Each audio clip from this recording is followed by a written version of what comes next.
시편 142편에서 144편까지 말씀입니다.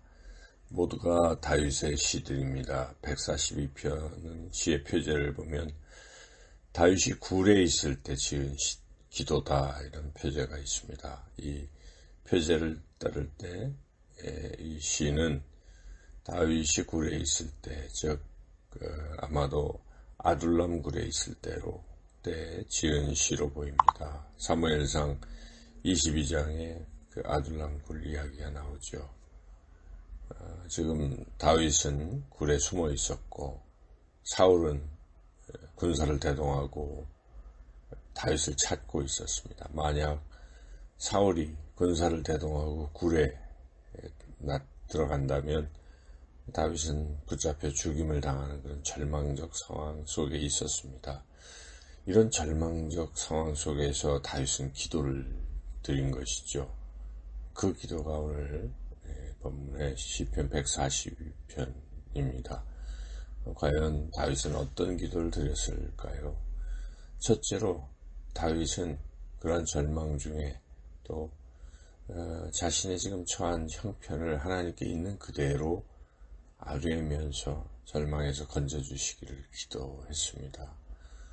둘째로 다윗은 그런 절망 중에도 하나님에 대한 확신을 가지고 기도를 드렸습니다. 그 확신은 하나님께서 그의 길을 다 아신다는 확신입니다.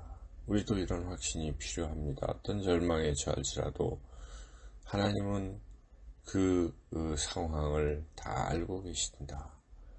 우리는 사방으로 우겨쌈을 당하고 또 나가지도 못하고 뒤로 물러설 수도 없는 그런 진퇴양난의 기로에 서 있을지라도 칠흑과 같은 어둠 속에서 한 치 앞도 내다볼 수 없는 상황일지라도 하나님은 우리가 어디로 가야 할지를 알고 계십니다. 하나님이 그런 분이시라고 확신을 한다면, 그 확신을 가지고 하나님께 부르짖어 기도한다면 하나님께서 분명 그 절망의 상황에서 벗어나게 하실 것입니다. 또한 하나님께서는 피난처와 분깃이 된다는 확신입니다. 다윗은 그런 확신을 가졌습니다. 그리고 다윗은 하나님께서 그에게 갚아주실 것이라는 확신입니다. 우리도 어떤 절망, 어려운 상황 속에 처할지라도 하나님께 그 모든 형편과 사정을 아뢰면서 하나님은 절대적으로 구원하실 것이라는 확신을 가지고 간절히 기도한다면 우리는 그 절망에서 벗어날 수 있을 것입니다. 이제 시편 143편은 다윗이 어떤 징계를 받는 상황에서 드리는 기도입니다. 그 표제를 보면은 개역개정 성경에는 다윗의 시로만 되어 있지만 70인역 성경을 보면 그 아들이 그를 추적할 때라고 추가가 되어 있습니다. 이걸 종합해 보면 이 시는 다윗이 아들 압살롬의 추격을 받을 때, 압살롬이 반역을 일으켜서 다윗을 죽이려고 추격할 때 그 추격당하는 상황에서 쓰인 시로 보입니다. 역시 절망적 상황이죠. 그렇지만 그 가운데 다윗이 기도했습니다. 근데 다윗이 그런 절망에 빠진 이유는 다윗이 범죄했기 때문입니다. 다윗은 말년에 밧세바를 범하고 그 남편 우리아를 죽이는 죄를 범했습니다. 하나님께서 다윗의 죄를 징계하셔서 결국 그 아들 압살롬에 의해서 이렇게 쫓김을 당하게 되는 그런 징계를 받게 하신 것이죠. 그런데 다윗은 이런 징계를 받는 상황에서도 다시 회복될 것이라는 그런 믿음을 가지고 하나님께 간절히 기도합니다. 우리도 설령 우리가 범죄하여 하나님의 징계를 받는 때가 있을지라도 그것으로 우리가 절망하거나 포기해서는 안 됩니다. 다윗처럼 다시 회복을 위해 간절히 기도해야 할 것입니다. 그런데 다윗은 그런 징계 중에도 어떤 것을 근거로 또 무엇인가를 붙들고 기도를 했는데, 첫째로 다윗은 징계 중에도 하나님의 신실하심을 붙들고 기도했습니다. 1, 2절에 보면 하나님은 약속을 지키시는 분이시다.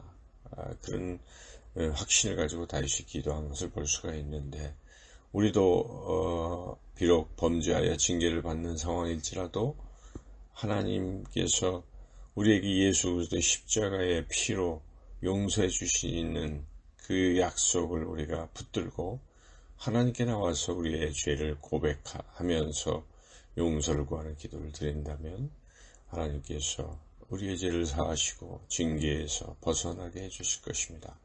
다윗은 징계 중에도 하나님께서 베푸셨던 과거의 은혜를 기억하며 그 기억을 붙들고 기도하고 있습니다. 우리도 역시 징계를 받는 상황에서도 그 전에 하나님께서 베푸신 그 은혜와 사랑을 다시 기억하고 그 은혜와 사랑을 또 베풀어 주실 것임을 믿고 확신하며 하나님을 확신하며 간절히 기도드려야 할 것입니다.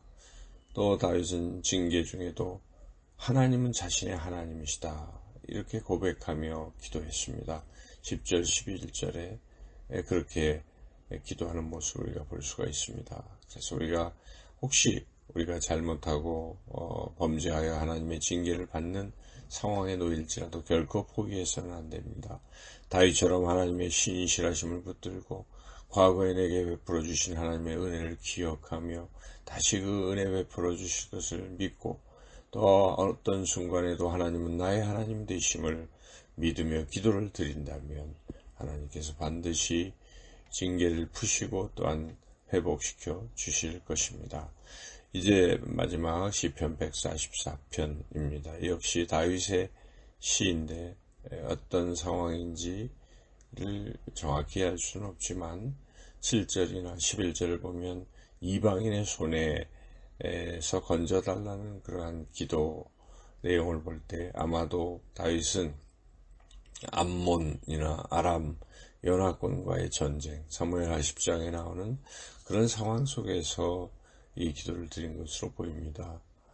그래서 다윗은 과연 그런 위기 상황에서 어떤 기도를 드렸는가?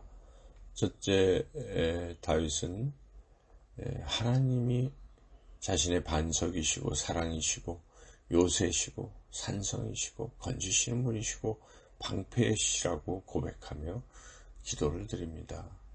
하나님을 어떤 분으로 우리가 믿고 있는지 그것이 가장 중요합니다. 하나님은 우리를 보호하시는 그러한 분이시다 하는 것을 우리가 믿으며 어떤 상황에서 기도를 드려야 할 것입니다. 또 둘째로 다윗은 자신은 정말 헛것과 같은 존재이지만 하나님께서는 그러한 자신을 알아주시고 생각하시는 분이시라고 그렇게 고백하는 기도를 드리지요. 그래서 우리가 부족하고 연약해도 하나님 우리의 모든 형편 사정을 알아주시고 또 생각해 주시는 분이시다 라고 우리가 믿고 그렇게 기도를 드려야 하겠습니다. 셋째로 다윗은 이제 구원을 위해 기도하지요. 그래서 우리는 구체적으로 이 위기에서 벗어나게 해달라고 그렇게 간절히 기도할 때 벗어나게 될 것입니다. 마지막으로 다윗은 하나님을 자기 하나님으로 삼는 자를 하나님은 축복해 주신다는 확신을 가지고 기도를 드립니다. 그렇습니다. 하나님은 우리를 축복하시는 분이십니다. 하나님은 우리의 하나님이십니다. 그렇게 우리가 믿고 기도하면 하나님께서는 우리를 어려운 상황에서도 벗어나게 하실 뿐만 아니라 더욱더 풍성한 복을 우리에게 주실 것입니다. 오늘도 어떤 위기, 어려움, 절망 상황에서도 하나님을 의지하고 하나님을 확신하고 간절히 기도하여 그 절망에서 벗어나서 풍성한 삶을 누리시는 저와 여러분이 되시기를 주님의 이름으로 축원합니다.